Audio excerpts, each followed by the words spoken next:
Hal Scott, une marque que beaucoup d'entre nous ne reconnaissent peut-être pas aujourd'hui, mais qui, à l'époque de nos grands-parents, était synonyme d'innovation et de puissance. Les moteurs Hal Scott étaient de véritables machines, imposantes, bruyantes, dotées d'un couple moteur impressionnant et d'une fiabilité remarquable, bien que leur appétit pour le carburant fût insatiable. Nous allons explorer comment cette marque a laissé son empreinte dans l'histoire automobile et ferroviaire des États-Unis et a complètement changé le destin des camions d'aujourd'hui. Tout a commencé à la fin du 19e siècle, avec Albert G. Hall, un jeune homme passionné par les moteurs à combustion interne. Hall, qui n'avait que 19 ans en 1901, travaillait déjà à perfectionner des moteurs. Alors qu'il était encore adolescent, il s'est consacré corps et âme à améliorer la technologie de son époque. À cette époque, les moteurs n'existaient que depuis quelques années à peine, et lui développait déjà des améliorations qui allaient en bientôt révolutionner l'industrie. Son objectif était clair, créer des moteurs d'une telle qualité que rien, sauf peut-être l'essence, ne pourrait les arrêter. En 1908, Hall fit la connaissance de Bert Scott alors qu'il travaillait sur sa voiture. L'alchimie entre eux a été immédiate. Scott lui proposa de se joindre à un projet ambitieux visant à construire des moteurs pour les chemins de fer Erie-Caraway, qui avaient un besoin évident de puissance. C'est ainsi qu'est né le premier moteur Hall Scott, une bête de 4019 pouces cubes, soit environ 66 litres, avec d'énormes cylindres de 8 par 10 pouces disposés en configuration 6 en ligne. Avec Hall concentré sur le développement des produits et Scott sur la gestion, la société Hall Scott Motor Car Company, basée à Berkeley, en Californie, allait commencer à écrire son histoire dans l'industrie du moteur. Au cours des premières années, Hall Scott s'est imposé dans le secteur ferroviaire, produisant des moteurs puissants et fiables, mais ils ne tardèrent pas à s'étendre à d'autres domaines, en particulier dans le secteur en pleine croissance de l'aviation. L'entreprise a développé une large gamme de moteurs, certains atteignant les 450 chevaux. L'un de ses plus grands succès fut la collaboration à la conception du Liberty L12, un célèbre moteur V12 de 1917 qui produisait plus de 400 chevaux et qui a propulsé des avions pendant la Première Guerre mondiale. L'expérience et les connaissances de Hall ne se sont pas limitées à un seul domaine. Il s'est impliqué dans les moteurs de course et a travaillé sur les Duesenberg, célèbres pour leur performance et leur durabilité. Bientôt, Hall Scott s'est fait un nom dans les secteurs automobile, naval et du transport lourd. L'entreprise a été rachetée par American Car and Foundry, mais Hall et Scott ont continué à diriger les principaux projets. Cependant, en 1929, Hall quitta l'entreprise en raison de désaccords sur sa direction, bien qu'il ait laissé en héritage le moteur Invader, conçu pour les embarcations et très populaire dans le domaine militaire. L'Invader avait une cylindrée de 998 pouces cubes, délivrant entre 250 et 275 chevaux, ce qui était impressionnant pour l'époque. Son design était si solide qu'il fut utilisé aussi bien dans des bateaux de plaisance que dans des opérations navales.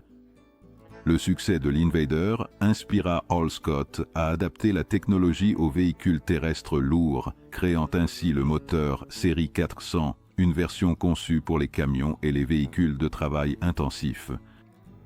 Ces moteurs, fabriqués en fonte avec un arbre à cames en tête et un système d'allumage double, étaient si fiables qu'ils furent utilisés pendant des années dans des équipements d'urgence et des véhicules de pompiers. La série 400 fut innovante non seulement par sa puissance, mais aussi par son efficacité comparée à celle des autres moteurs à essence de l'époque, alors que les moteurs diesel atteignaient à peine 200 chevaux. La série 400, dans ses différentes versions allant de 855 à 1091 pouces cubes, pouvait produire entre 250 et 350 chevaux.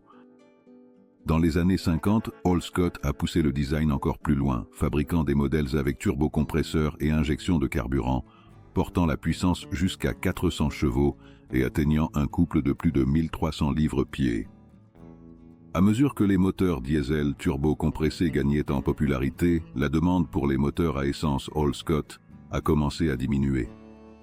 Cependant, l'entreprise avait laissé une empreinte indélébile dans l'industrie.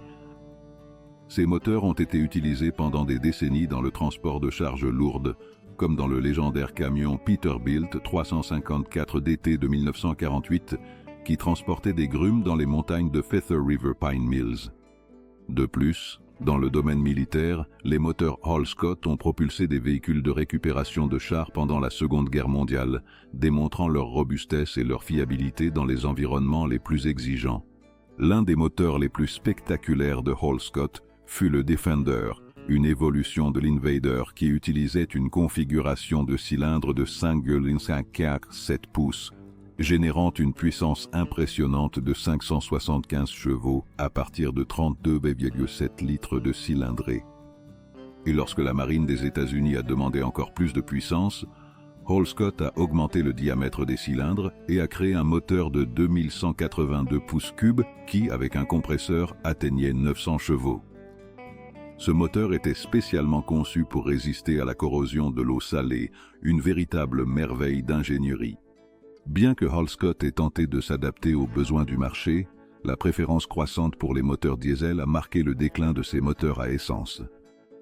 Néanmoins, l'un des derniers projets fut une commande spéciale pour Kenworth qui construisit un camion propulsé par un moteur Hall Scott de 36 litres capable de générer 600 chevaux et un impressionnant couple de 9900 livres-pieds. Ce moteur monstrueux pesait plus de 4000 livres, ce qui en faisait un véritable géant sur les routes, bien que, en raison de sa production limitée, il ne soit pas devenu aussi connu que d'autres moteurs de l'époque. Aujourd'hui, Hall Scott est un nom qui demeure dans les livres d'histoire et ses moteurs sont de plus en plus rares. Cependant, l'héritage de la compagnie perdure parmi les passionnés et dans les applications où ces machines tiennent encore bon. Hall Scott était connu pour construire des moteurs selon les normes les plus élevées, et non au coût le plus bas. Et son engagement envers la qualité a permis à beaucoup de ces moteurs de dépasser le million de miles sans réparation majeure. Albert G. Hall a toujours exigé les meilleurs matériaux et les meilleurs designs, et cela s'est reflété dans chaque moteur sorti de son usine.